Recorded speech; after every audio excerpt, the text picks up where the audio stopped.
Hello friends, কেমন আছে তোমরা সব? আশা করি ভালো আছো। আর আমিও খুব খুব খুব ভালো আছি। চলে এসেছে একটা নিউ ছোট্ট মিনি ব্লগ নিয়ে। তো এই যে বেরিয়ে পড়েছি রথের মেলা দেখতে। তো আমাদের এইখানে প্রত্যেক বছরই রথ হয়। তো আমি বিয়ের পরে হয়তো এক বছর এসেছিলাম, তো অনেক বছর আগে, আর এইবারই আসলাম।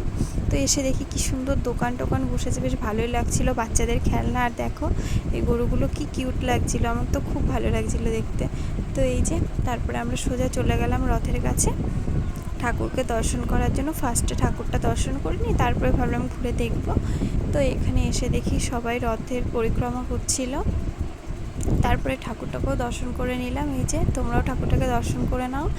আর তোমরা কে কে রথের মেলা দেখতে গেছিলে অবশ্যই কমেন্টে জানিও তোমাদের ওখানে কেমন রথ হয়।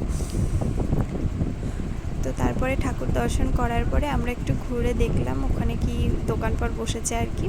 সব ঘুরে দেখার পরে বাচ্চারা কিছু খেলো, ওদের খাইয়ে। তো তারপরে আমরা ভাবলাম যে ব্যাস এবার আর গরমের ভিতরে আর ঘোরা যাচ্ছে না। তো তারপরে আমি একটু আইসক্রিম নিলাম, নিয়ে তারপরে বাড়ি চলে এসেছি। তো ভিডিওটা এইটুকুই, ভালো লাগলে লাইক কমেন্ট শেয়ার করো। বাই, সবাই ভালো থেকো।